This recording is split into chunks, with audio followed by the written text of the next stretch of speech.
human cells divide, multiply quickly, and when you grow, you multiply cells faster.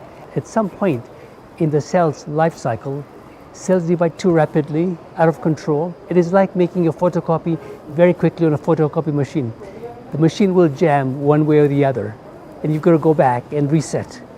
When cancer cells have a mutation that gives them the advantage of growing very quickly, beyond the confines of the immune system surveillance, that's when cells become malignant. And the three things that malignant cells do: they grow, they invade, and they metastasize to other places. And that is why we say if you detect cancer before it invades and metastasizes, the chances of being cured are much higher. So this is a digital mammogram machine. There are different kinds of mammogram equipment. So where you have a digital one, and you also have one that uses a film technique. So with this particular mammogram machine, when a woman comes in, we'll have her breast positioned and we'll apply compression within the breast so that there's no movement and you get better image quality. Once the image is acquired, then there'll be immediate release of the compression, and then we'll change the orientation in which we're taking the images. So the breast will change position. So we take 2 sets of images for each breast. And in addition to the regular images, we take additional images called tomosynthesis images. So this is a tube where the X-rays come from, and then they go through the breast, and the image is captured within this area. When it comes to the tomosynthesis images, the tube is going to move in an arc. So it's going to move 15 degrees this way and 15 degrees that way. And it's going to make cuts within the breast. Then using a certain mathematical formula, it reconstructs the images into 1 millimeter slices. So the regular mammogram would be one image from beginning to the end of the breast. And so there's a lot of overlap of the normal tissue, and possibly there's a mass that can be masked within that area. When we do have the tomosynthesis, now you end up with 1 millimeter cuts through the breast. And so that way you're able to separate the normal tissue from the abnormal finding and increases your chance of detecting cancer. So studies have been done comparing just the regular mammogram with the tomosynthesis, and it increases your cancer detection rates by up to 30%. The other thing, when there has been overlap of tissues with a mass, is you may end up calling normal tissue to be a mass, or you may end up missing the mass. And so this helps in detecting and also detecting cancers, but also reducing the chances of you calling something that's normal a cancer, which is what we call a false negative. Additionally, when we do see something that's overlapping and we are concerned that it might be cancer, we'd have to call that patient to come back for additional imaging. But with tomosynthesis, what happens is you're able to split the normal from the abnormal, and that way you reduce the need for calling that patient back for additional imaging, which would also cause them a lot of anxiety, wondering what's going on, that they have to come for additional imaging.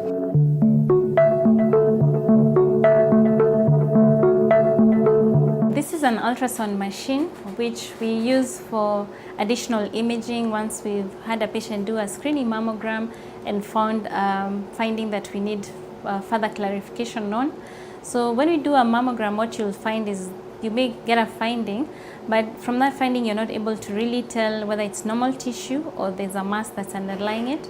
Sometimes you see a mass, but on mammography it's not possible to tell whether it's solid or it has fluid within it, what you call a cyst. And so with the ultrasound you'll be able to clarify that by assessing the internal characteristics of that mass. Additionally, there are women, when you do a mammogram, they'll have dense parenchyma, and that dense parenchyma may mask presence of a mass. So an ultrasound is additionally beneficial for such women to find anything that may not have been picked up on the mammogram. Now, for women aged 40 onwards who do the screening mammogram, this is what you use for that additional imaging. So what if you had a woman who has a lump and she's below 40?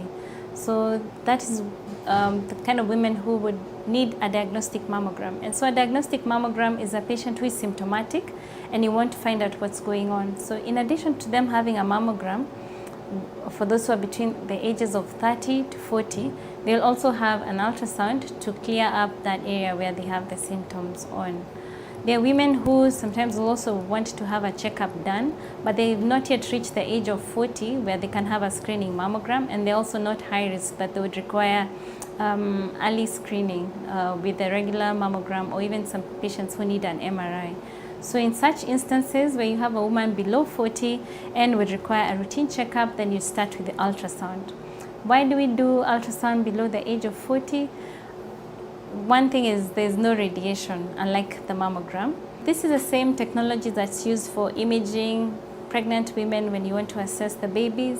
And so it's very safe in that you don't have any radiation. And even with women who are younger and so more likely to have dense tissue, you're able to still make out the rare tissues within it. It's not a replacement for a mammogram in that they complement one another.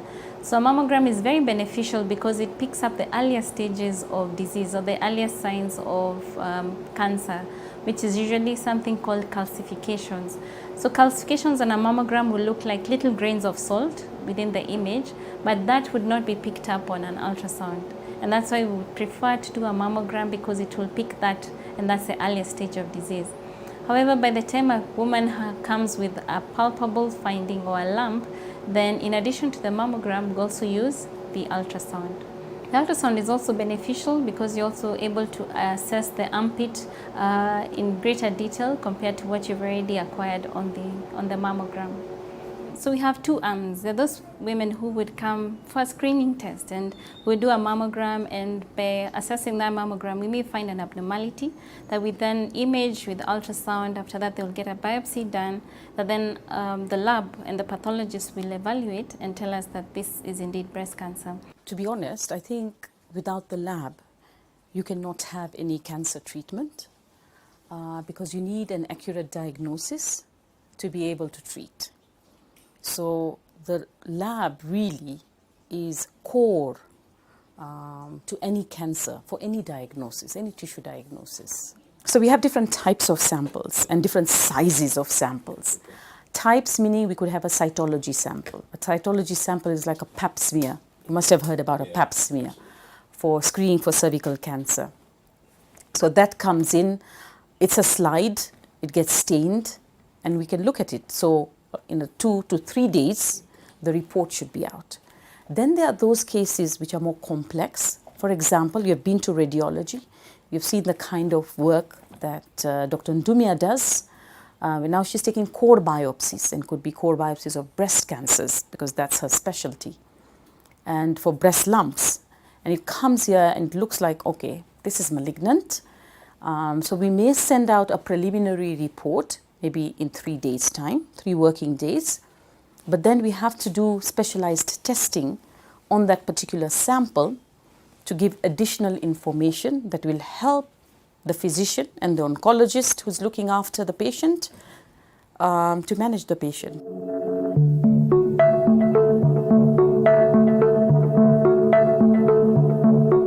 We are the only lab, the only clinical lab in East and Central Africa that is College of American Pathology accredited. So it's like one of the highest, in fact, for pathologists, that's for anatomic pathology, that's the highest sort of accreditation, international accreditation that one can have. We at AKU have the triad of very good diagnostics, PET scans, MRI, CT scans, incredibly good pathology, probably better than any in East Africa. And then you put together those things with a good surgeon, a good oncologist, a good radiation therapist. I think that is what we will provide our patients. And I think every patient should be comfortable coming to AKU to say and to know that we'll give them the best of care. And that which we could not offer, we'll be very honest to say, go here, go there, we'll make a phone call for you and get you the best treatment.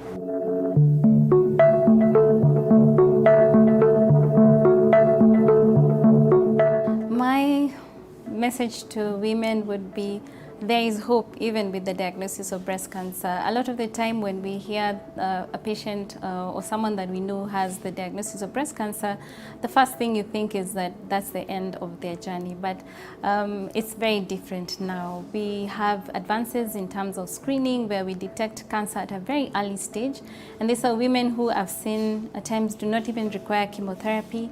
The cancer is removed and it's curable, and their survival or their outcomes is as good as other women within the population. So there is hope even with the diagnosis of breast cancer, and I'd urge women to... Thanks for watching. If you have learned something, please subscribe to our channel and turn on the notification bell and give it a thumbs up, and don't forget to leave a comment in the comment section below to be the first to get subsequent releases through our channel. And if you're on phone or on tablet, don't forget to like and subscribe and turn on the notification bell as well, and help us share with your friends and family. We love you. Home Kiosk TV.